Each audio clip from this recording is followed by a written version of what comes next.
എന്താണ് ഈ സിനിമയിലെ സിംബോളിസം എന്നറിയോ? ഒട്ടുമിക്ക ആൾക്കാർക്ക് ഇത് അറിയുന്ന കാര്യം തന്നെയാണ്. പക്ഷേ നമുക്ക് ഈ പേരൊക്കെ വരുമ്പോൾ നമുക്ക് ഭയങ്കര കൺഫ്യൂഷൻ ആവും. ഈ സിനിമകളിൽ ഇങ്ങനെ പ്രത്യക്ഷമായിട്ട് പറയാതെ തന്നെ നമുക്ക് ആ സിനിമ കണ്ടു കഴിയുമ്പോൾ അതിൽ നിന്ന് ഡീപ്പായിട്ടുള്ള അർത്ഥതലങ്ങൾ മനസ്സിലാക്കിയെടുക്കുക എന്നുള്ളതാണ് ഈ സിംബോളിസം എന്ന് പറയുകൊണ്ട് അർത്ഥമാക്കുന്നത്. ഞാൻ വളരെ സിമ്പിളായിട്ടുള്ള ഒരു ഉദാഹരണം പറയാം. ഇപ്പോൾ 3 Idiots എന്ന് പറഞ്ഞിട്ടുള്ള സിനിമ എല്ലാവരും കണ്ടിട്ടുള്ളതാണ് അല്ലേ? ആ സിനിമയിൽ ആദ്യ ഭാഗത്ത് ഈ പ്രിൻസിപ്പിള് എല്ലാവരുടെ മുന്നിൽ വെച്ചിട്ട് തൻ്റെ ആസ്ട്രോനോട്ട് പെൻ ഇൻട്രൊഡ്യൂസ് ചെയ്യുന്നുണ്ട്. ഈ ആസ്ട്രോനോട്ട് പെൻ ആരാണ് സ്വന്തമാക്കുക എന്ന് ചോദിക്കുമ്പോൾ എല്ലാ കുട്ടികളും കൈപൊക്കുന്നുണ്ട് അവിടെ. പക്ഷേ ഒരു സ്റ്റുഡൻറ്റ് മാത്രം കൈപൊന്തിച്ചില്ല. അതാണ് നമ്മുടെ നായകൻ രാൻചോ എന്ന് പറയുന്ന ആൾ.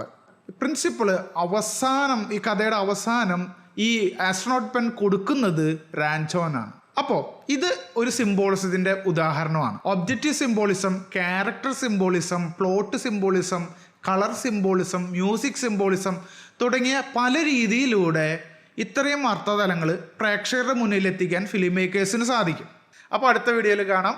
അതുവരെ ടാറ്റ, ബൈ ബൈ.